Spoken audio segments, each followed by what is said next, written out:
Hi, everyone. Welcome to the Skylight Books Crowdcast channel, and thank you so much for joining us tonight for a conversation between Tanya Selvaratnam and Liz Plank to discuss Tanya's new book, Assume Nothing. This event is co-presented by The Meteor, which both women are involved in, and you can find out more about The Meteor at themeteor.com, which I will put in the chat after the introduction. My name is Hallie. I am a bookseller at Skylight Books. For those of you who don't know Skylight, we are a general bookstore serving the historic Los Angeles neighborhoods of Hollywood, Los Feliz, Silver Lake, Echo Park, and downtown. We are currently open for browsing in a mask, weekdays from 11 to 7 and weekends from 10 to 8. So if you are in the area, come by and say hi, get a copy of the book. You can also order a copy of the book very easily from this screen where it says order event books here, and we will send you a copy of Assume Nothing. What else? We have a chat here to the right of the screen. Feel free to chime in. And you can submit questions for the author throughout the event in the Ask a Question feature, which is also at the bottom of the screen for the Q&A following their conversation. Without further ado, I will introduce our speakers tonight. Tanya Selvaratnam is the author of The Big Lie, Motherhood, Feminism, and the Reality of the Biological Clock. Her essays have been published in the New York Times, Vogue, She Knows, the art newspaper, Glamour, McSweeney's Internet Tendency, and on CNN, and she has been a fellow at Yaddo and Blue Mountain Center. She is an Emmy-nominated and Webby-winning filmmaker, and she has been a producer for Aubin Pictures, Four Freedoms, Glamour Women of the Year, The Meteor, Planned Parenthood, and the Vision and Justice Project. Liz Plank is an award-winning journalist, author, and the executive producer and host of several critically acclaimed digital series at Vox Media and NBC News. She is the CEO of Liz Plank Productions and is a columnist for MSNBC and has been listed as one of Forbes 30 Under 30 Mediaites most influential in news media and Marie Claire's most powerful women, and was named one of the world's most influential people in gender policy by Apolitical. She's built a loyal following on numerous social media platforms, but her proudest accomplishment by far remains being blocked by the 45th President of the United States. Please join me in welcoming these two incredible women to the stage. Thank you. Thank you so much. Tanya, it's so wonderful to be with you tonight. Thank you. Thank you so much, Liz. I'm so excited that this is my last book event of the week, and I get to celebrate with you. Oh my God, that's great. A toast to that. All I have is an empty bottle of kombucha. So I have like 3 behind the camera, which is how we all live now, I guess. So yeah, I'm so thrilled to be with you tonight. I feel really honored to get to hear your story. I felt really honored to be able to read your story, and I know every single person with us tonight feels the same way. So thank you for writing this book. Thank you for coming forward with your story for yourself and for all survivors. Already getting emotional. We appreciate it so much.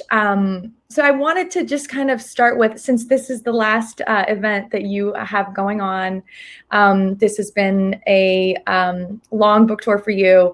How are you feeling? Like how, in the book you write about how you purposely, deliberately, when you came out with your story in 2018, really decided not to do any press, any media, even though there were many, many, many people who wanted to talk to you.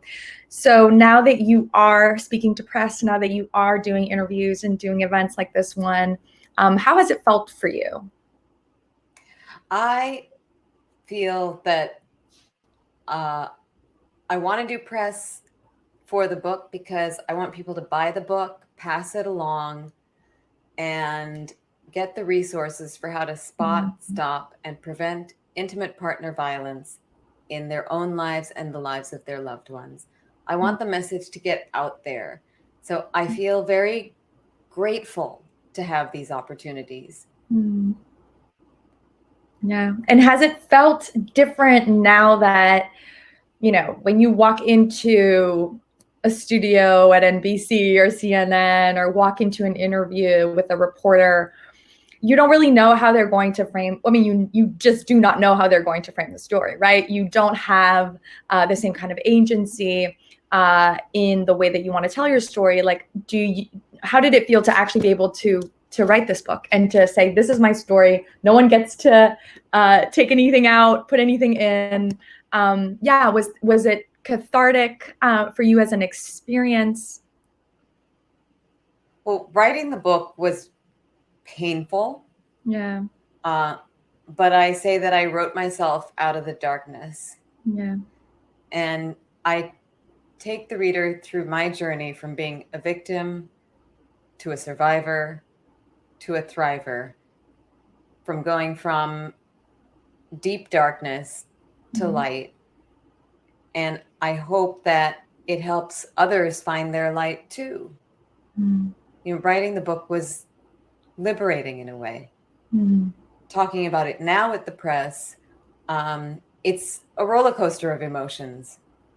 But I also feel like I'm my strongest self ever from having gone through this process. Wow.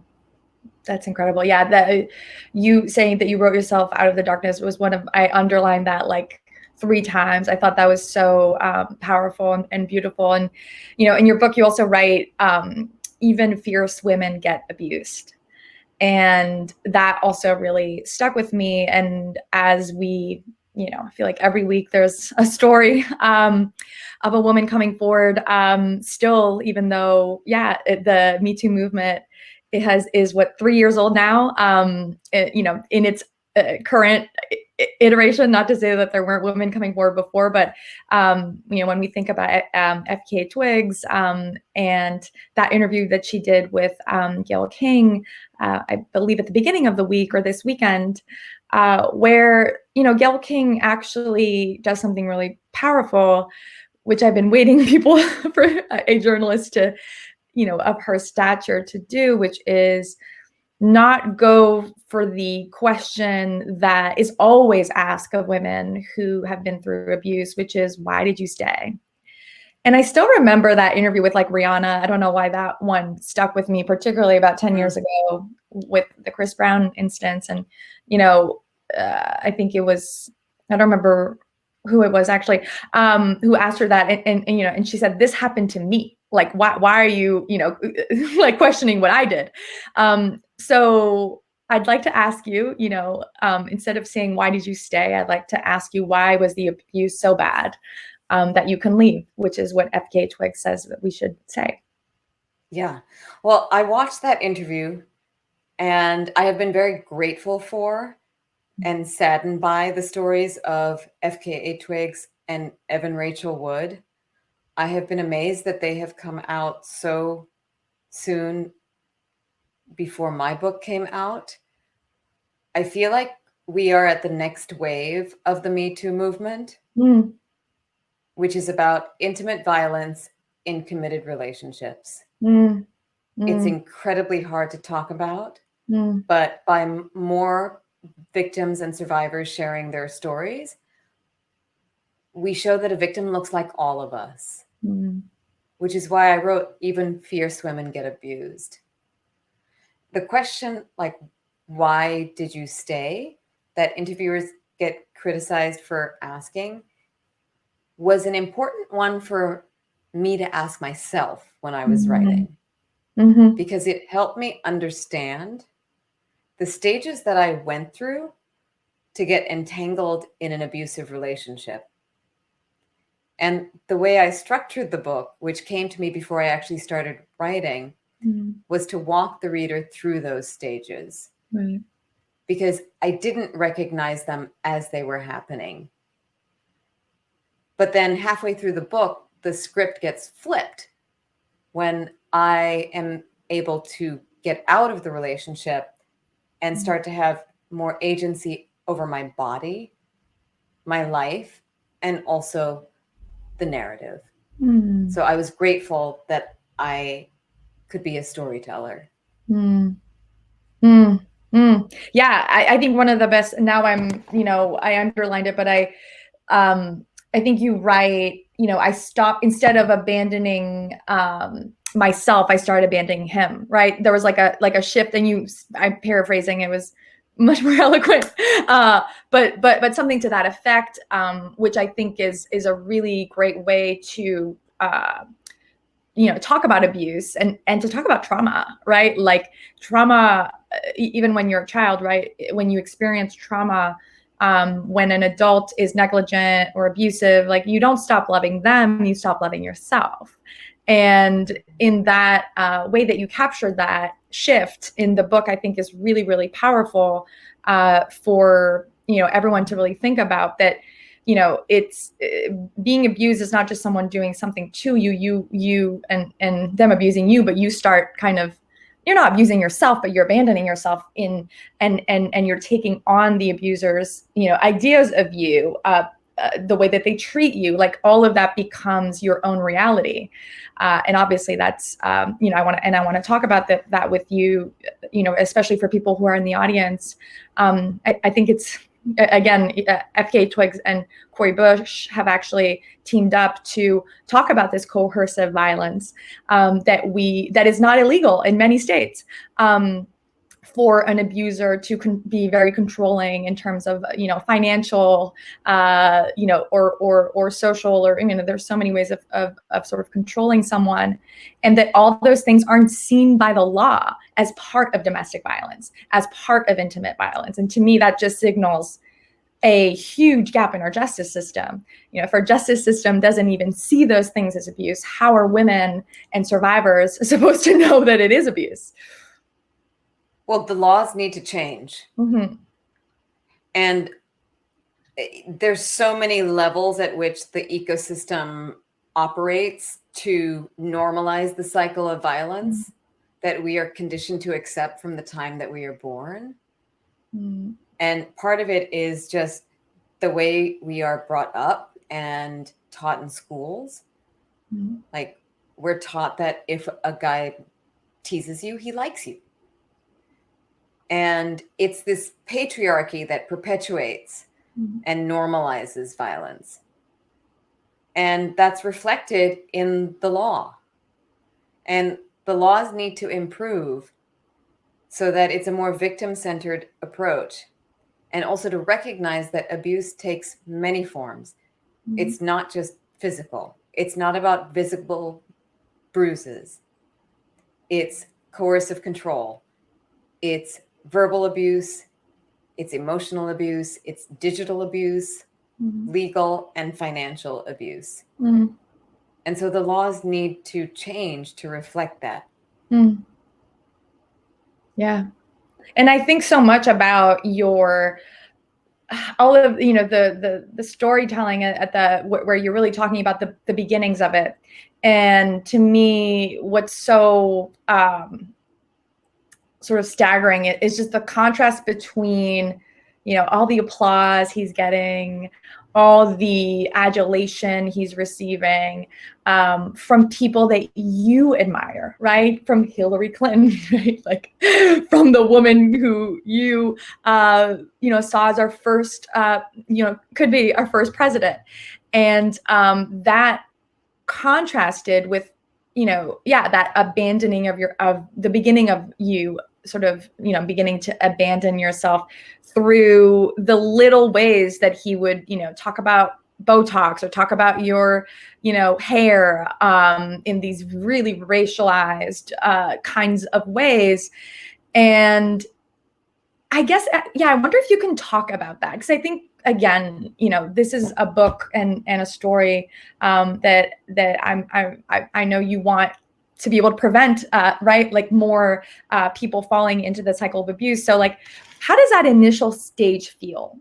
And for a person who's in one of those relationships, like like to me, and it's that you kind of start being insecure about yourself, and you really talk about that in the book, and you start being insecure about your weight, you start being insecure about the way that you talk, the way that you look. To me, that's one of the like clear signs that something's kind of wrong. If you're with someone who, like you should feel good about yourself if you're in a relationship with someone. But yeah, I'm kind of curious if you can speak to that, for people who are in the audience who might be in a relationship like that, or who might be like, is this the beginning of something that I should be looking out for?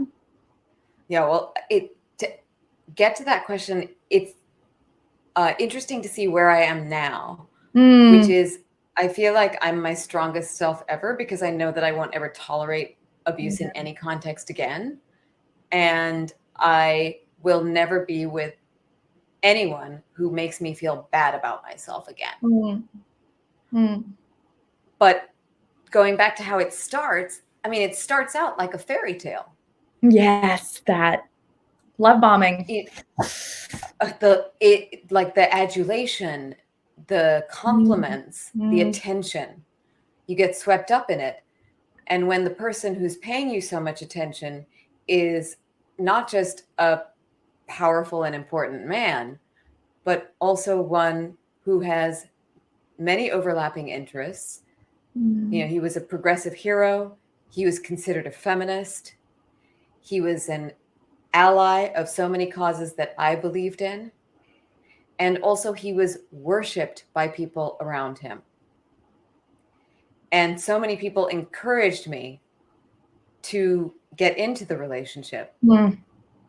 But then the darkness starts to seep in. Yeah. And then begins the gaslighting and the manipulation, which I wasn't prepared for. A good example of that, that's also a very painful one, is when he and I first met and he saw the scars on my torso from cancer surgery. Yeah. He looked at them as if they were a badge of courage and as if I had overcome adversity, and he admired me for that.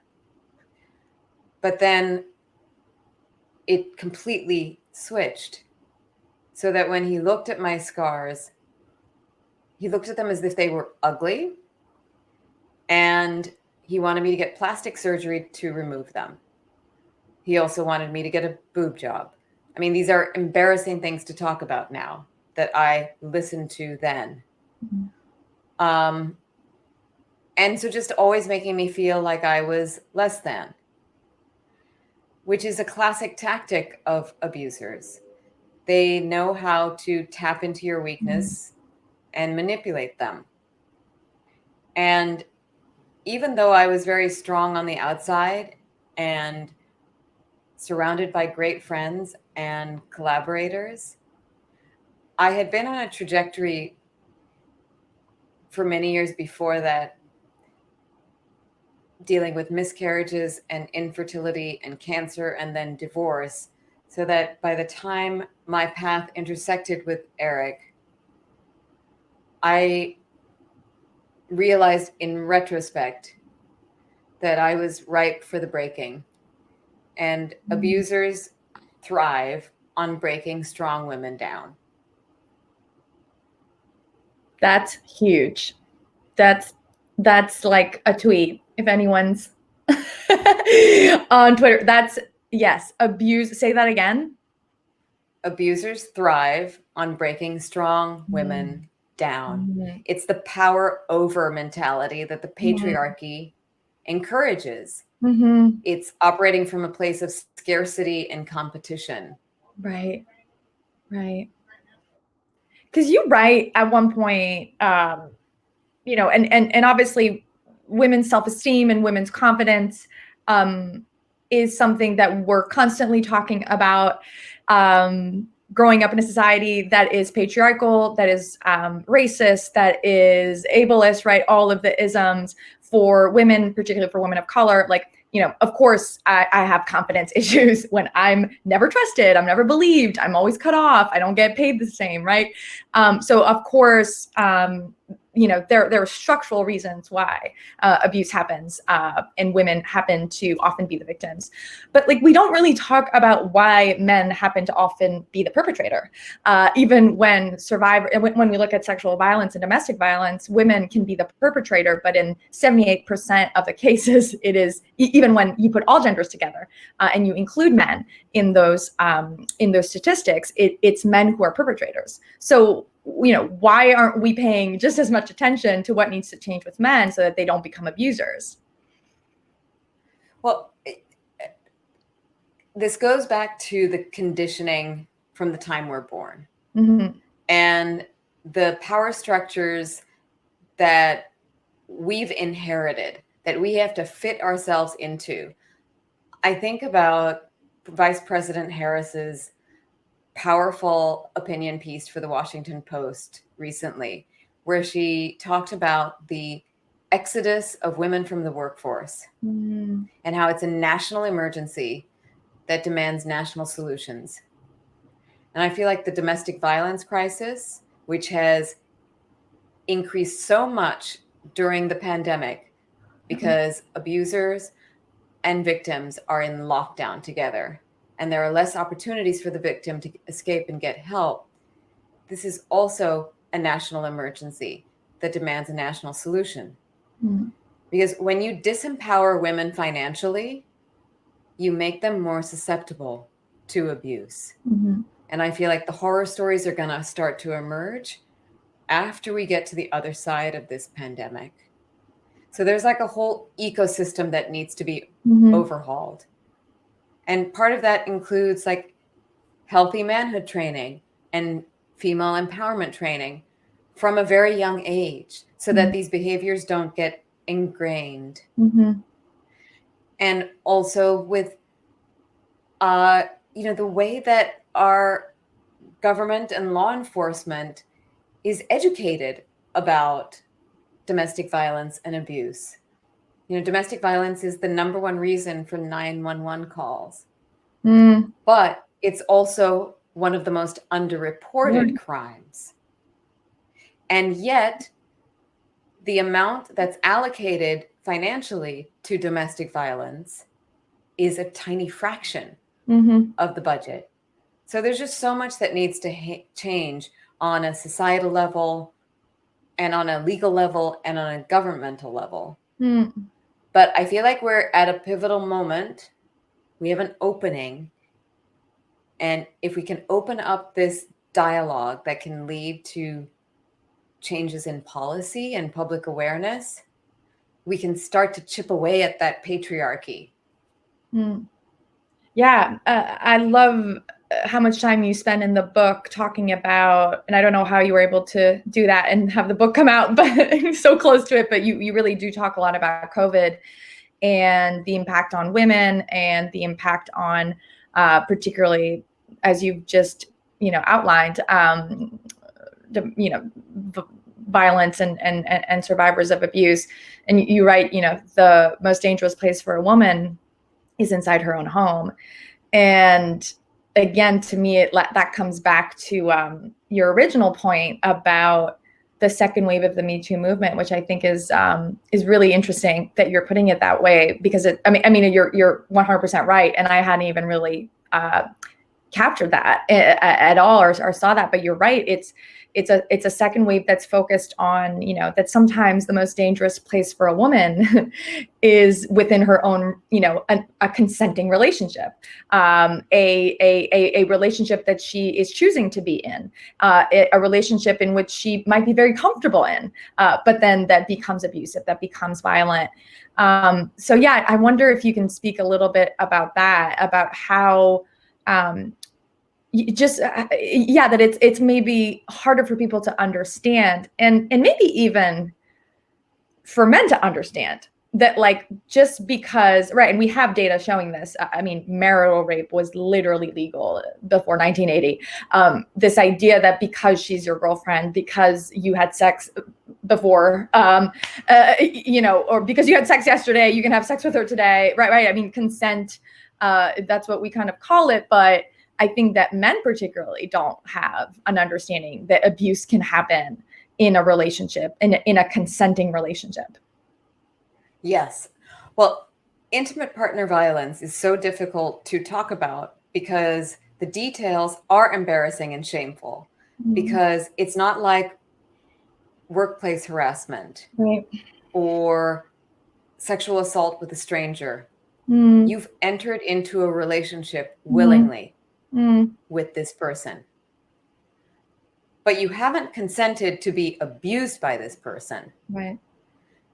But the stigma and shame around talking about it is because, aside from the details, there's typically two witnesses, Right. the abuser and the victim, and it's he said, she said. In my case, because of the intrepid reporting of Jane Mayer and Ronan Farrow, it went from he said, she said to he said, she said, she said, she said. And then clarity emerged. But it's very hard when you're in that intimately violent relationship to realize that you're not alone, you're not crazy, and that there are ways for you to get hope. There are organizations that can help you.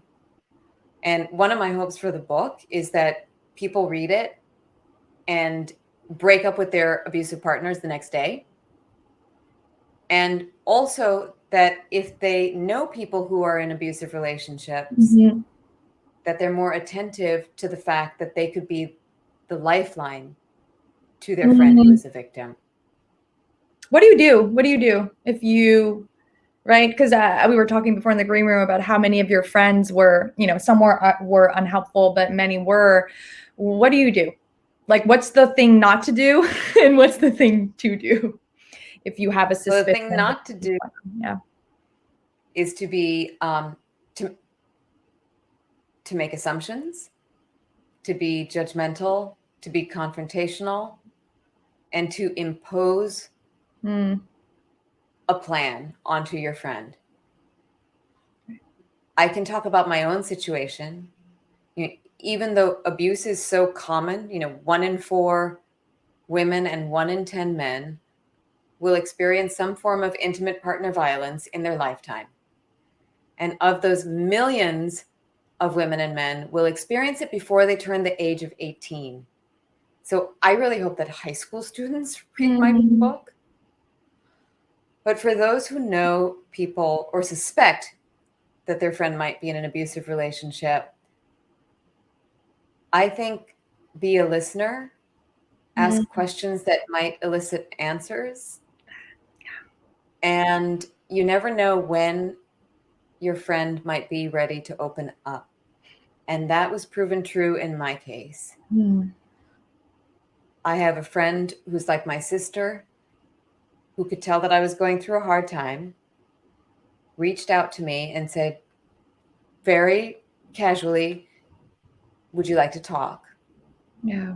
And I had told her about the controlling behavior and the excessive drinking by my abuser, but I hadn't told her about the physical violence.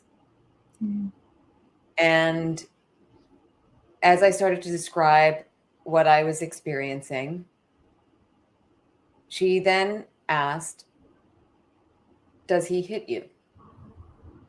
And because she's like my sister, I wasn't going to lie to her. And I said, yes. And she immediately said, are you willing to speak to a friend of mine who's a domestic violence counselor?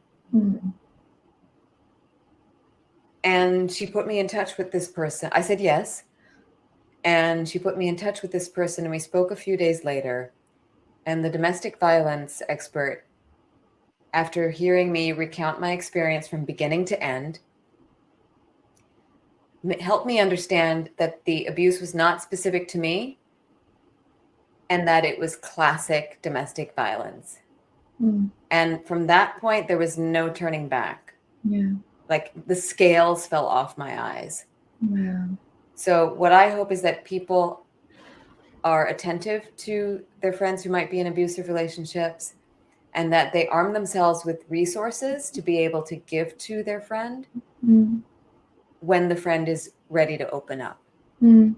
Mm. Yeah, that's so powerful. And I think in the book you read, you did an exercise, or a writing exercise. What would you say to someone who is in your situation? And then you're kind of eliciting this higher self or other part of yourself that is there, right? Like there's the scared part, there's the abused part, there's the wounded part, but there's always like the adult you, the future you, whatever that is for you, that higher you, that's there too.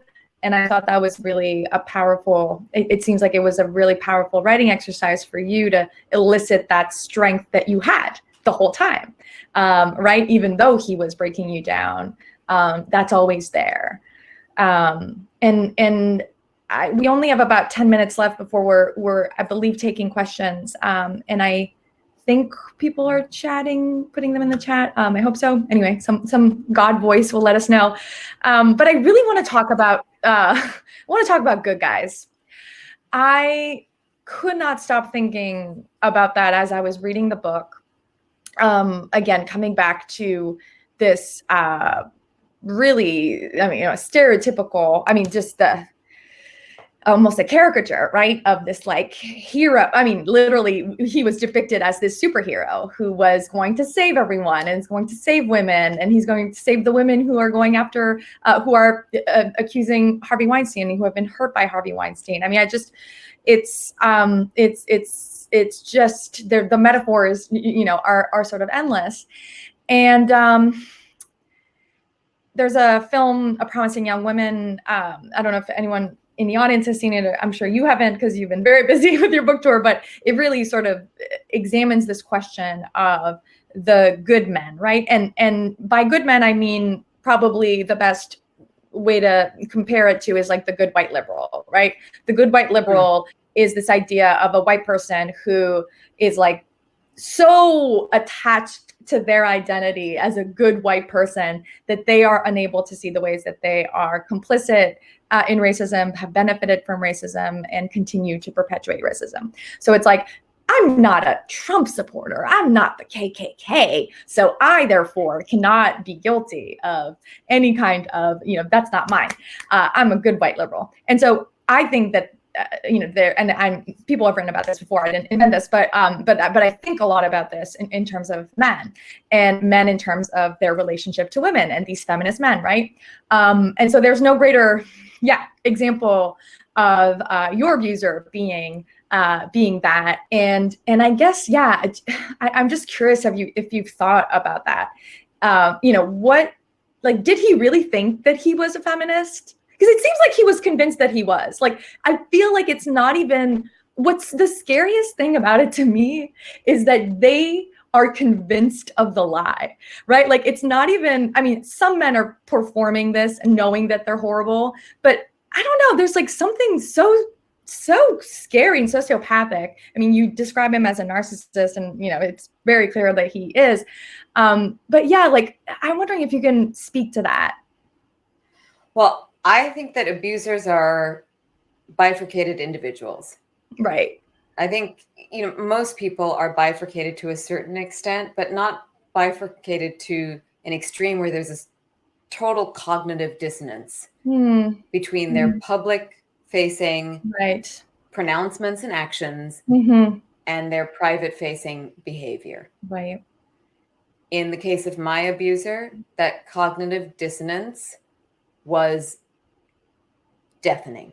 And I use the word deafening a couple of times in the book.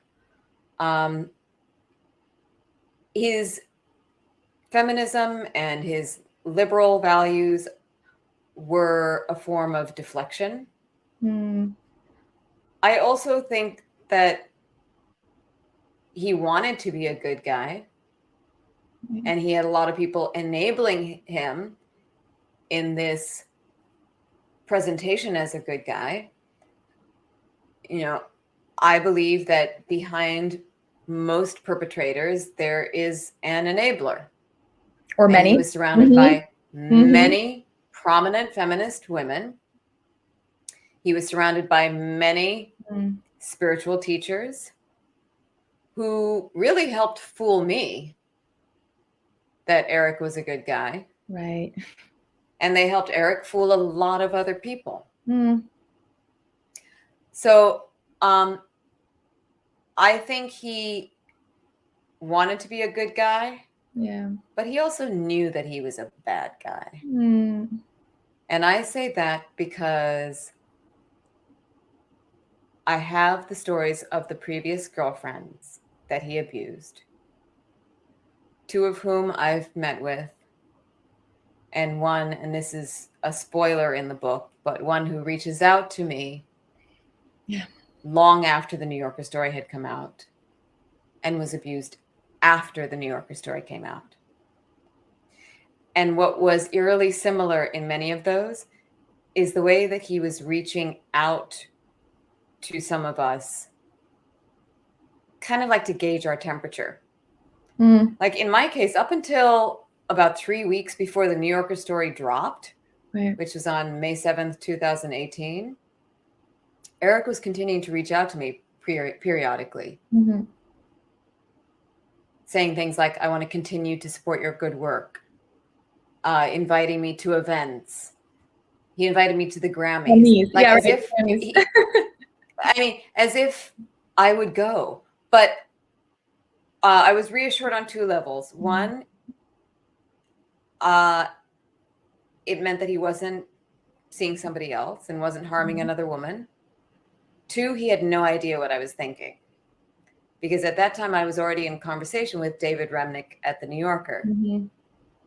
So I think that they want to be a good guy, but they know that they're bad guys. Mm. And they're also very tactical in using their activism, progressive advocacy as a smokescreen. Mm. And it's like the cults of personality that form around these powerful people and talent people and rich people who are abusers are really damaging to the people who are in those cults and also to society. And I feel like we put these people on pedestals and are willing to turn a blind eye to the ways in which they abuse women, individuals, and we need to take those pedestals away. Right. Yeah. I mean, snaps. There's really so much more I want to talk to you about. I think we have like 3 more minutes. I'm just going to use them. I love that there are more people joining. This is great. So yeah, because you talk a lot about narcissism, and I think it's a really important part of this. We've obviously had a masterclass in what the damages that a narcissist and an enabled narcissist can do over the last 4 years. But I think that there's something, again, really important for us to think about as a culture where, you know, the funny fact about narcissism is that men and women are just as likely to develop or to have it, right? So it's, you know, I'm not going to get into it's genetic or social. It's a mix of both. But, you know, basically, your gender doesn't make you more likely or less likely to be born with it. But 70% of narcissists are male. And and so I have not found data to support this, but I think that there's someone who's out there listening. If you can do a peer-reviewed study on this, I would love to have the research to support it. To me, this signals something really interesting where maybe there are a lot of women who have, you know, narcissistic personalities or who have some of the traits. It gets like socialized out of them because we hate women who take up a lot of space. We hate women who make themselves the center of attention. We hate women who think that they're better, right, than everyone else. But we love men who make themselves the center of attention. We love men who take up a lot of space. He's confident, right? He knows what he's doing. He's a leader. And so I'm wondering, you know, and again, just because you had a front row seat to it, like, you know, do we need to stop putting just narcissistic men or you know, really sort of make a difference between confidence and narcissism, right? Being comfortable with yourself and accepting yourself is actually far different from being, you know, Mr. in the middle of the room, needing that validation and needing everyone to pay attention to them, right? Well, what I have found against the backdrop of the tragedy of the pandemic, the loss of life, the loss of economic stability, I also feel, as Arundhati Roy has written, that the pandemic is a portal for us to re-examine our power structures, the way we coexist, the way we treat each other. And it's been interesting to witness the descendancy of celebrity culture and the ascendancy of everyday people culture. Yeah. And I hope that that is not just a trend, but something that becomes more aspired to. Yeah. And also, I talked about the power over culture. I'd like to see the move to the true power culture, where we lift each other up and can rise together. And you talked about how women and men can both be narcissists. Most of them are men. But, we've all encountered situations where we've worked with women who operate from that place of scarcity, where they don't feel like there's enough space. Right. And that always saddens me, because there is enough space. And it's so much more satisfying. Like I say, we have to make peace and kindness more exciting than violence and competition. And we could have like a whole other conversation about this, but we also need like an overhaul of the porn industry, because so much of this physical violence in the bedroom is because all these guys are watching the same bad porn, which glorifies violence against women without their consent. Like the number of people who reached out to me after the New Yorker article saying that they had also experienced slapping, spitting, and choking in the bedroom, it was incredibly hard for me to talk about. But I also felt like, and in recent conversations with David Remnick, we've talked about how my candor was important, because those micro details are important, because it takes the shame out of talking about them so that people can prevent it from happening to them. But that slapping, spitting, and choking, the fact that I had other friends who had experienced that was mind-blowing to me. And so I feel like we need more female and feminist directors making porn that celebrates mutual pleasure. Because like my book, it's not just about exploring intimate violence. It's like, how do we get to a more kind of sexually positive place so that we're all enjoying each other's company? I love that. Absolutely. I see it is time for questions. The God voice has Yes, spoken. the God voice is back, and she's a woman. I knew it. Thank you. Told you. I've been telling you this whole time. God is a woman. Thank you so much for this conversation, for talking about this. It's so, I'm just kind of honored to be here tonight. Thank you, Tanya. Thank you, Liz. I'm so glad to have a conversation with you. We've been in each other's orbit in so many ways, but we've never had like a real conversation. So I know. This is fun. So lovely. Thank you. Yeah. And I have like 20 more questions. I knew this was going to happen. We wouldn't get to it, but I'm sure some people will get to them too. And particularly solutions, because that's something you lay out really well in the book. And I wanted to thank the resources. Yeah, the resources. Yeah. Well, and I can't wait for us to get together and have an actual conversation, and so that I can get my book signed. Oh my God, same. We have some questions from the audience. The first is from Julie, who's asking, why do you think that people who are aware of this abusive behavior by their friend or colleague don't step in to help stop it? Why must it fall on the victim to stop the abuse? I had many friends who knew that something was wrong, observed the controlling behavior. There are some scenes that now when I look at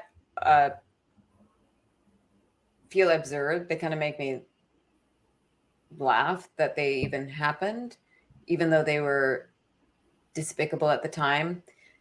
An example is when it was my birthday and I was speaking at an event, and a bunch of my friends had come, and we were going to go out and have drinks afterwards. And soon after the birthday cake arrived, Eric kind of yanked me away and said we had to leave. And so my friends went out to celebrate my birthday without me and texted me photos of them toasting me from my birthday event. I mean, that kind of coercive control and isolating me from my friends was terrible. But, you know, I think it's very hard for people to know how to talk to their friends who are in abusive relationships. And so that's one of the reasons I wrote the book. It's like how to ask questions that might encourage your friend to talk.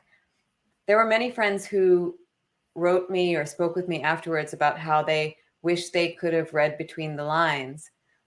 But I also want to point out that there were times when I wasn't reading between the lines.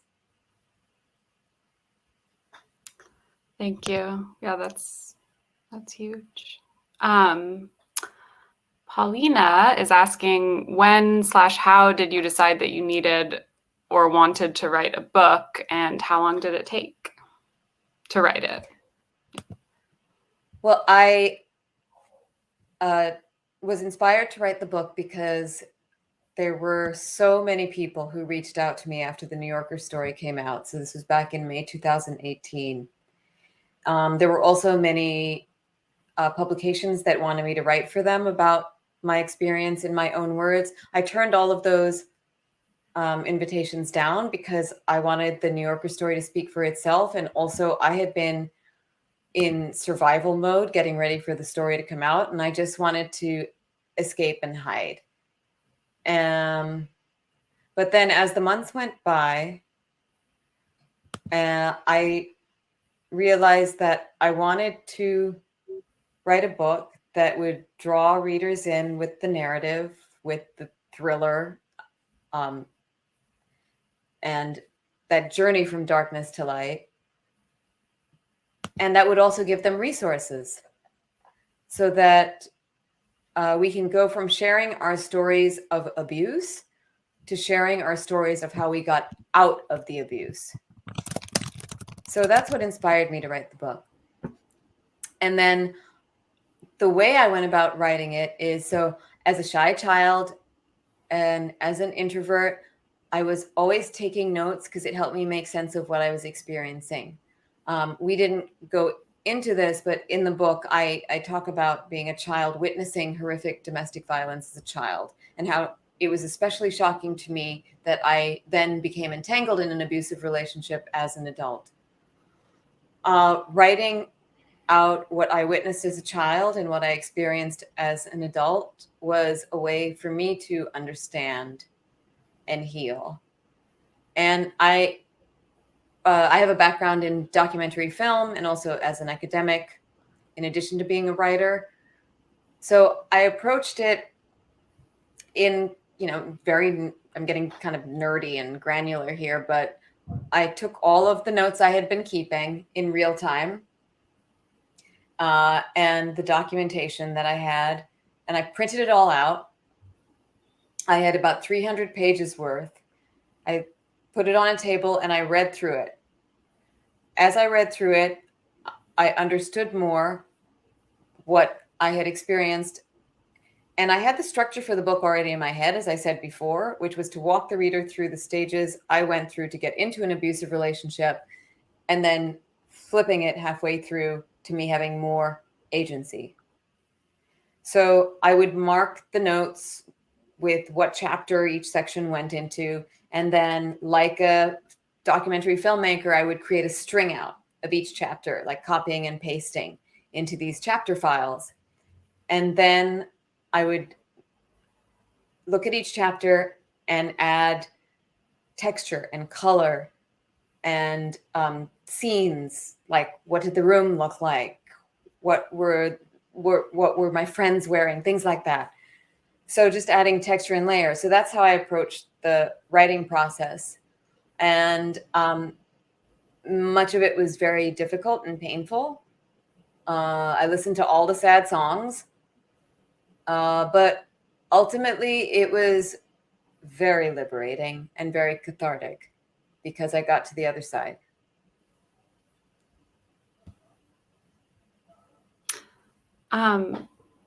Wow. Yeah. Liz, you mentioned, kind of solutions and moving forward. I would love to hear a little bit about that because we have some more time to chat. Yeah, I mean, I particularly, you talk a lot about the ERA, and I think most people don't necessarily connect how those things are related. But yeah, when we talk about changing laws, what do you mean, or what do we need to change? And in your case, right, it was why aren't so many abusers found guilty, even when there are women or survivors that come forward? Well, on the legislation level, there need to be repercussions for the different types of abuse so that the bar at which the abuse becomes a crime is not so high. It's not about bodily harm, bruises, that it also involves the different forms of abuse. And in my particular case, that physical violence in the bedroom without consent is a crime. The other change that needs to happen at the level of the law is incorporating domestic violence training into law enforcement. There's been so much because of the uprisings against racism last year with racial profiling training, diversity, equity, and inclusion training. We also need domestic violence training, and to have a more victim-centered approach in law enforcement that works in tandem with restorative justice programs. Because the communities that serve specific constituencies often know best how to address that constituency's needs. And it's especially fraught for Black and brown women to seek law enforcement as the first step, unless they're in immediate danger. So there just needs to be a more holistic approach to law enforcement. And then at the governmental level, I mean, why haven't we ratified the ERA? Why haven't we ratified CEDAW? What's CEDAW for people who don't know? So it's the elimination of discrimination of all forms against women, which the majority of countries around the world have ratified. The US is on a small number of countries that haven't, and it's the only Western country that hasn't. Why don't we have the ERA? Why is the ERA not ratified? Why don't we have CEDAW? Who holds this back? What's the argument, if any? Well, we have to break down our whole electoral system to do that. It's about who represents us. There has been a movement to try and get it ratified at local levels. And I think in the same way that we saw with, for example, marriage equality, kind of building it up at local grassroots levels, kind of city by city, state by state, until it becomes inevitable. It's going to take a long time, but I do feel it is possible. But we're going to need new leaders. It's very hard to get people to cede power. We have to take it away from those that want to prevent equality. And there also needs to be more government resources for organizations that provide shelter, legal services, and mental health counseling for victims and survivors and their loved ones. Because they so desperately need those resources and have especially needed it during the pandemic. There was a study that was released earlier this week, the National Commission on COVID-19, about the domestic violence increase during the pandemic. And it just breaks my heart Yeah. that it's not being addressed in a tangible and substantive way. There also needs to be the reauthorization of the Violence Against Women Act, which has been a campaign pledge by Vice President Biden, and I know will happen because of the makeup of the Senate.